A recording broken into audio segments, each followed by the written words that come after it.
Hello friends, this is Upendra Singh. Welcome to my YouTube channel real time Upendra Singh. आज की video में हम जानने की कोशिश करेंगे कि बीएड कोर्स क्या होता है और बीएड कोर्स करने के क्या फायदे होते हैं। बीएड कोर्स करने के बाद आप किस प्रकार से अपनी जॉब को प्राप्त कर सकोगे। इन सभी विषयों पर हम आपसे चर्चा करेंगे। बीएड से रिलेटेड हमारे चैनल पर काफी वीडियो पहले भी अपलोड हो चुकी हैं। आप प्लेलिस्ट को चेक करोगे तो वहां से उन वीडियो को भी देख पाओगे। आपका बीएड से संबंधित या एजुकेशन से संबंधित कोई भी डाउट है तो आप हमारे साथ शेयर कर सकते हैं। हम आपके डाउट्स को देखते हुए उस डाउट्स के ऊपर वीडियो लेके आएंगे और आप लोगों को उसकी इन्फॉर्मेशन देंगे। भविष्य में भी आप हमारी अपडेट्स को जानना चाहते हैं तो चैनल को सब्सक्राइब जरूर कर लें। आज की जो अपडेट्स है, आज का जो हमारा टॉपिक है, बीएड का जो कोर्स होता है उसको करने के क्या फायदे होते हैं और कैसे आपको बीएड का कोर्स करना होता है। देखो, सबसे पहले हम बात करेंगे बीएड के कोर्स की फुल फॉर्म क्या होती है। बीएड की जो फुल फॉर्म होती है वो बैचलर ऑफ एजुकेशन होती है और इस कोर्स को करने के बाद आपको शक्ति प्रदान होती है।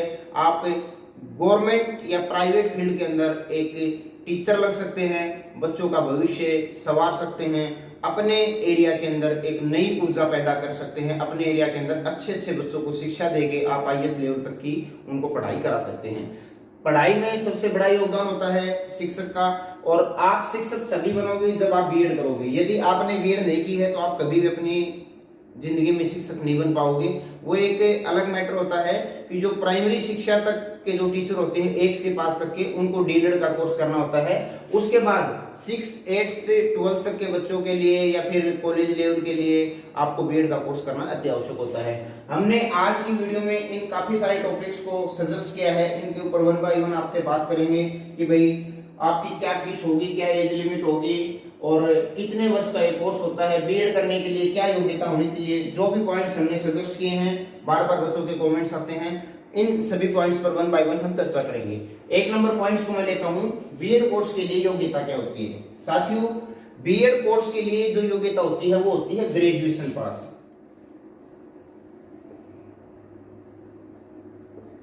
बीएड कोर्स के लिए जो योग्यता होती है ग्रेजुएशन होती है। उसके बाद आपको ग्रेजुएशन के साथ साथ 50% मार्क्स आपके होने चाहिए। ग्रेजुएशन में सब्जेक्ट्स हो सकते हैं, आप बीए से ग्रेजुएशन कर सकते हैं, आप बीएससी कर सकते हैं, आप बीकॉम कर सकते हैं, बीटेक वाले बच्चे भी बीएड कर लेते हैं, ठीक है। इसके साथ साथ बीसीए वाले बच्चे होते हैं। इस प्रकार से जो ग्रेजुएशन से संबंधित जो भी कोर्सेज होते हैं उन कोर्सेज में आपने ग्रेजुएशन कर रखा होना चाहिए। बीए, बीएससी, बीकॉम या किसी भी स्ट्रीम से 50% मार्क्स होने जरूरी होते हैं। कई यूनिवर्सिटियां होती हैं जिसमें 50 की बजाय 55% का भी क्राइटेरिया होता है। ये बहुत ही कम होती है। जहां भी जब भी जिस भी यूनिवर्सिटी में आप एडमिशन लें तो एक बार ये जरूर कंफर्म कर लें कि ग्रेजुएशन के बाद परसेंटेज का क्राइटेरिया 50 का है, 55 का है। कुछ एक जो कैटेगरी होती हैं जैसे कि एससी या ओबीसी कैटेगरी होती है, उनमें कुछ रिलैक्सेशन भी दिया जाता है। 47.5 या फिर 48% तक के बच्चों का भी बीएड में एडमिशन कर लिया जाता है। ये कैटेगरी वाइज छूट होती है। जनरल की यदि हम बात करें तो विशेषकर 50% बच्चों 50% ग्रेजुएशन में आने के बाद ही आप बीएड में दाखिला ले सकते हो। तो ये तो था आपका कोर्स में योग्यता का सवाल। उसके बाद जो आगे के और अन्य क्वेश्चंस हैं उनके ऊपर भी हम 1 बाय 1 चर्चा करेंगे और सभी जो डाउट्स आपके क्लियर करेंगे। नेक्स्ट क्वेश्चन है, बीएड कोर्स कितने वर्ष का होता है। देखो, बीएड कोर्स भारत देश में फिलहाल 2 ही वर्ष का होता है। हाँ, ये एक बार जरूर चर्चा हुई थी कि नई जो एजुकेशन पॉलिसी आएगी उसमें इसको 1 वर्ष का कर दिया जाएगा। बट कहने की बात यह है कि 1 वर्ष का करने के बाद जो इन्होंने कही थी, उसके बाद जो शिक्षा मंत्री थे जिन्होंने इसको तैयार किया था उसको भी बीजेपी गवर्नमेंट ने चेंज कर दिया था। तो अभी तक 1 वर्ष की बीएड कब होगी कब नहीं होगी इसके ऊपर किसी प्रकार की कोई भी हलचल नहीं है, ना कोई भविष्य की गाइडलाइंस है। फिलहाल भारत देश के अंदर किसी भी राज्य से यदि आप बीएड का कोर्स करना चाहोगे तो वो आपको 2 वर्ष यानी कि 24 माह का कोर्स करना पड़ेगा। आपका कितने वर्ष का कोर्स, ये डाउट शायद क्लियर हो गया होगा। उसके बाद बात करते हैं बीएड कोर्स की फीस कितनी रहेगी। तो देखो भाई, बीएड कोर्स की जो फीस है वो भिन्न भिन्न यूनिवर्सिटियों के अनुसार अलग अलग है। बट हमने एक इसको नॉर्मल सा क्राइटेरिया बनाया है। आप मान के चल सकते हो कि ये जो फीस है ये 60K से लेकर 1 लाख तक हो सकती है। मतलब कि 60,000 रुपए से लेकर 1 लाख के बीच बीच में हो सकती है और ये रहेगी 2 ईयर की फीस, ना कि 1 ईयर की फीस, ठीक है। इसमें कुछ गवर्नमेंट कॉलेजेस होते हैं, उनमें फीस कम भी हो सकती है, वो 35 से 40 हजार के बीच भी हो सकती है, बट वहां एंट्रेंस एग्जाम होता है, आपको फाइट करके और अपना जो पोजीशन होती है लेनी होती है। जो प्राइवेट कॉलेजेस होती हैं उनमें 60,000 से मिनिमम 60,000 से लेकर और ज्यादा से ज्यादा 1 लाख रुपए तक फीस हो सकती है। यदि आप कहीं हॉस्टल कैंपस में रहते हैं और रहने का खाने का वो आपका खर्चा अलग रहेगा, हमने केवल आपसे ट्यूशन फीस की बात की है। उसके बाद जो नेक्स्ट क्वेश्चन है हमारा कि एज लिमिट क्या रहेगी। तो भाई एज लिमिट देखो, भिन्न भिन्न स्टेट्स के अंदर अलग अलग एज का क्राइटेरिया बना रखा है।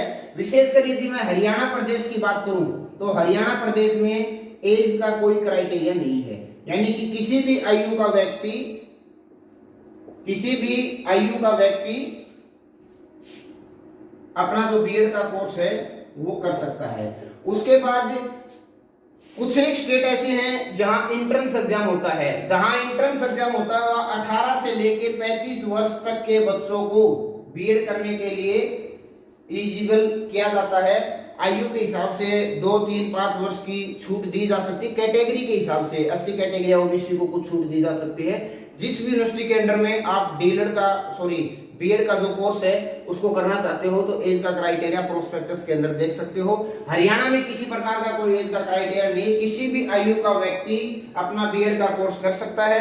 हरियाणा में किसी प्रकार का एंट्रेंस एग्जाम भी नहीं होता है, डायरेक्ट एडमिशन होते हैं। उसके बाद बात करते हैं बीएड कोर्स के लिए अप्लाई कैसे करें। देखो बीएड कोर्स के लिए अप्लाई करने के लिए जो ऑनलाइन एप्लीकेशन होती है वो यूनिवर्सिटी की ऑफिशियल वेबसाइट पर जारी की जाती है। फॉर एग्जाम्पल मैं बात करूं, आप चौधरी रणबीर सिंह यूनिवर्सिटी जो कि हरियाणा जींद में स्थित है और आप उस यूनिवर्सिटी से बीएड करना चाहते हैं तो आपको उसकी यूनिवर्सिटी की जो ऑफिशियल वेबसाइट है CRSU के नाम से, उस वेबसाइट पर जाकर लिंक एक्टिवेट होने के बाद अपनी जानकारी फिल करनी होगी और एजुकेशन से संबंधित इंफॉर्मेशन डालनी होगी, फोटो सिग्नेचर अपलोड करना होगा। ये जो चौधरी रणबीर सिंह यूनिवर्सिटी है हरियाणा में स्थित है, ये केवल ग्रेजुएशन की जो आपके परसेंटेज होती है उनके हिसाब से बच्चों को कॉलेज अलॉट करती है, उसके हिसाब से बच्चों की एडमिशन करती है। हरियाणा में किसी प्रकार का कोई एंट्रेंस एग्जाम नहीं होता है, केवल और केवल ग्रेजुएशन की परसेंटेज और पोस्ट ग्रेजुएशन की परसेंटेज को देखते हुए बच्चों को एडमिशन दे दिया जाता है। उसके बाद अब नेक्स्ट टॉपिक है कि बीएड करने के क्या क्या फायदे होंगे। तो साथियों बीएड करने के क्या फायदे होंगे, सबसे बड़ा फायदा तो ये होगा कि आप एक शिक्षक यानी कि शिक्षा भर्ती के लिए एलिजिबल हो जाओगे। आप किसी भी गवर्नमेंट या प्राइवेट स्कूल में आप पढ़ा सकते हो यदि आप बीएड कर लेते हो। आप अपना कोई भी ऑनलाइन या फिर ऑफलाइन कोचिंग सेंटर भी ओपन कर सकते हो, जो कि आजकल भारत देश में डिजिटल का युग आने के बाद ये ट्रेंड चला हुआ है कि अनअकैडमी है, वाईफाई स्टडी 2.0 है, बहुत सारी संस्थाएं हैं दृष्टि IAS के नाम से जो कि ऑनलाइन क्लासेस देती हैं। तो आप भी अपने सब्जेक्ट के हिसाब से बीएड करने के बाद बच्चों को ऑनलाइन और ऑफलाइन क्लासेस दे सकते हैं। आप गवर्नमेंट टीचर लग सकते हैं, किसी कॉलेज के अंदर टीचर लग सकते हैं, या फिर आप किसी प्राइवेट स्कूल या संस्था में भी अपना टीचिंग का काम कर सकते हैं और आपको बहुत अच्छी सैलरी भी दी जाएगी। ऐसी बात नहीं है कि जो बीएड करने के बाद जिन बच्चों की सब्जेक्ट्स के ऊपर बहुत अच्छी पकड़ होती है उन बच्चों को सैलरी लाखों रुपए में 2.5 लाख 3 लाख रुपए तक भी सैलरी दी जाती है। नेक्स्ट क्वेश्चन हमारा, बीएड कोर्स के दौरान क्या क्या ध्यान में रखना चाहिए। देखो सबसे बड़ी बात यह है कि आप में से बहुत सारे बच्चे क्या होते हैं, बाहर किसी अन्य राज्य से बीएड करने जाते हैं और उनको ये नहीं पता होता है कि हमें किन बातों का ध्यान रखना चाहिए। पीछे हमारे पास एक बच्चे की कॉल आ रही थी और उससे हमारी बात हुई तो बिटिया बता रही थी कि सर मैंने ना कहीं दिल्ली के अंदर कोई एक इंस्टीट्यूट था, वहां से डीएलएड का कोर्स कर लिया जो कि प्राथमिक शिक्षा भर्ती के लिए बच्चों को एलिजिबल करता है। उसके बाद क्या हुआ कि वो जो लड़की थी वो रहने वाली थी उत्तराखंड स्टेट की, ठीक है। उन्होंने बताया कि सर कोई एक इंस्टीट्यूट था, उस इंस्टीट्यूट के माध्यम से मैंने एडमिशन करवा लिया और मैंने इस चीज को बिल्कुल भी चेक नहीं किया कि जिस कॉलेज में जिस कंसल्टेंट ने मेरा एडमिशन कराया है वो कॉलेज एनसीटी से मान्यता प्राप्त है या नहीं है। उस गुड़िया ने इस चीज को ध्यान में नहीं दिया, 2 साल का कोर्स था वो कंप्लीट कर लिया। उसके बाद उन्होंने सीटेट का जो एग्जाम होता है सीटेट के एग्जाम को क्वालिफाई कर लिया और खुदा ना खास्ता उनके साथ इतना अच्छा हुआ कि सीटेट करने के बाद उन्होंने अच्छे मार्क्स यानी कि 90 से ज्यादा कुछ मार्क्स लेके और उन्होंने उत्तर प्रदेश में प्राथमिक शिक्षा भर्ती के लिए अप्लाई कर दिया, उनका सिलेक्शन लिस्ट में नाम आ गया। और नाम आने के बाद जब उनकी डॉक्यूमेंट्स वेरिफिकेशन हुई तब पता चला कि जो इन्होंने डीएलएड का जो कोर्स किया है वो एनसीटी की वेबसाइट पर उस कॉलेज का नाम शो नहीं हो रहा है, जिस वजह से उनको ज्वाइनिंग नहीं मिल पाई। अब मैं आपसे पूछना चाहूंगा कि इस बिटिया की क्या गलती थी कि जिसने डीएलएड का कोर्स किया और वो कॉलेज एनसीटी से मान्यता प्राप्त नहीं है। ये गलती तो एक्चुअल में है क्योंकि उसको गाइडलाइन नहीं थी, उसको जानकारी नहीं थी इस बात की कि हमें जहां भी जिस भी संस्था में एडमिशन लेना है उसको चेकआउट करना है वो एनसीटी की वेबसाइट पर है नहीं है। बट कहने की बात ये होती है कि कई बार हम सामने वाले से बात करते हैं ना तो वो इतना एक्सपर्ट होता है कि अपनी बातों में हमें इस प्रकार से उलझा लेता है कि ये पता नहीं चलने देता कि जो क्वेश्चन हम पूछ रहे हैं उस क्वेश्चन को टाल मटोल करके अपनी बात को ऊपर रखता जाता है और हम उसकी बातों में आके वहां एडमिशन या दाखिला ले लेते हैं। तो आपको क्या करना है, आपको ये गलती बिल्कुल भी नहीं करनी है। देखो, चाहे कोर्स कर लो आप कहीं से भी, किसी भी स्टेट से कर लो, सब जगह बीएड की डिग्री मान्य रहेगी।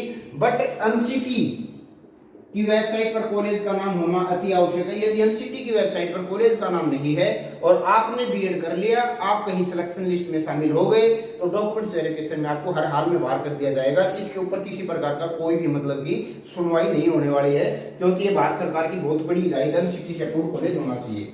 बीएड के फायदे हमने आपको बता ही दिए थे कि आप गवर्नमेंट टीचर लग सकते हैं, प्राइवेट टीचर लग सकते हैं, अपना कोई भी सरकारी या प्राइवेट इंस्टीट्यूट खोल सकते हैं, आप ऑनलाइन ऑफलाइन अपनी जो क्लासेस है वो चला सकते हैं। वेतन की बात करेंगे कि कितना वेतन मिलता है। जेबीटी करने के बाद यदि आप एक टीचर लग जाते हैं तो आपको कितना वेतन मिल सकता है। तो जेबीटी करने के बीएड का जो कोर्स है उसको करने के बाद आपको जो वेतन है, प्राइवेट यदि संस्थाओं की बात करें तो ये 25,000 रुपए से लेकर 50,000 रुपए तक स्टार्टिंग में वेतन दे देते हैं। सब्जेक्ट देखा जाएगा, सब्जेक्ट पे आपकी पकड़ देखी जाएगी।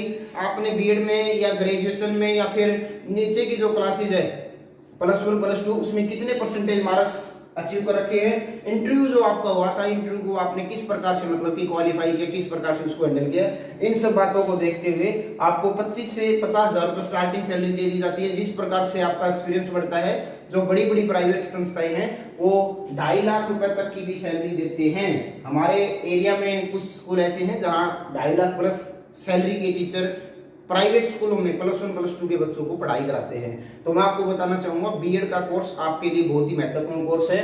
और यदि कोई बच्चा हरियाणा से बीएड करना चाहता है तो हम अपना मोबाइल नंबर आप लोगों के साथ शेयर कर रहे हैं। हरियाणा में हमारी देखरेख में काफी सारी कॉलेजेस हैं जो काम कर रही हैं और आपको हर हाल में एनसीटी से मान्यता प्राप्त कॉलेज दिलवाऊंगा, इस चीज की मेरी जवाबदारी रहेगी। यदि कोई भी साथी है, चाहे वह बिहार से है, राजस्थान से है, उत्तर प्रदेश से है, झारखंड से है या फिर अन्य किसी भारत के राज्य का रहने वाला है और हरियाणा से बीएड करना चाहता है तो दिए गए मोबाइल नंबर पर आप संपर्क कर सकते हैं। एनसीटी से अप्रूव्ड आपको कॉलेज दिलाऊंगा। और एक बड़े बुजुर्गों की कही हुई बात है, बिना गुरु ज्ञान अधूरा। यदि आपको कोई भी डिग्री डिप्लोमा कहीं भी किसी भी फील्ड में आपको जाना है या फिर आपको स्टडी के अलावा किसी खेल की फील्ड में जाना है, म्यूजिक की फील्ड में जाना है या अन्य कहीं भी आपको मतलब कि स्ट्रगल करना है तो कहा है बड़े बुजुर्गों ने, बिना गुरु ज्ञान अधूरा। गुरु हमेशा व्यक्ति को बनाना पड़ता है, बिना गुरु के कोई भी व्यक्ति उच्च स्तर के लेवल पर नहीं पहुंच पाता। जो भी हमारे देश के अच्छे अच्छे खिलाड़ी हैं जो मेडल लेके आते हैं, सभी के कोच होते हैं, सभी के गुरु होते हैं। गुरु की दिशा निर्देश में व्यक्ति को चलना पड़ता है। वो आपको रास्ता बताता है कि किस रास्ते के माध्यम से किस प्रकार से आपको चलना पड़ेगा, सही रास्ता आपको बताएगा और आपको वो सब स्टेप फॉलो करनी पड़ेंगी। आपको भविष्य में अपनी जिंदगी में कभी भी कोई परेशानी नहीं आएगी। जिस प्रकार हमने आपको एक एग्जाम्पल दिया था, एक उत्तराखंड से कोई लड़की थी जिन्होंने डीएलएड किया था, प्राथमिक शिक्षा भर्ती में शामिल हो गई थी, उनके गुरु नहीं थे, इस वजह से उनके साथ परेशानी है। यदि वो किसी को गुरु मान के उनके दिशा निर्देश में काम करती तो वो जरूर उनको बताते कि बेटा डीएलएड में एडमिशन लेने के बाद कॉलेज को जरूर चेक करना होता है कि एनसीटी की वेबसाइट पर है या नहीं है। और यदि वो इस चीज को उस दिन चेक कर लेती तो आज इतना बड़ा धोखा उसको नहीं लगता। एक बच्चे को गवर्नमेंट जॉब के लिए मतलब कि दरवाजे पर जाने के बाद अगर डॉक्यूमेंट्स की वजह से वापस भेजा जाए तो शायद वो बच्चा घर पहुंचे ना पहुंचे वो उसके ऊपर निर्भर करता है। बट उसके साथ बहुत बड़ा धोखा हुआ है और मैं ही चाहता हूं कि आपके साथ किसी प्रकार का कोई धोखा ना हो। हरियाणा से डीएलएड या बीएड का कोर्स करना चाहते हैं तो इस नंबर पर आप संपर्क कर सकते हैं। फिलहाल की और आज की वीडियो में आप लोगों के साथ जानकारी शेयर करनी थी। अपडेट कैसी लगी जरूर हमें कमेंट बॉक्स में बताइएगा। जो भी आपके डाउट्स हैं उसको भी कमेंट बॉक्स में डालिएगा, उसको हम क्लियर करने की कोशिश करेंगे। और भविष्य के अपडेट्स के लिए चैनल को सब्सक्राइब कर ले, बेल आइकन को प्रेस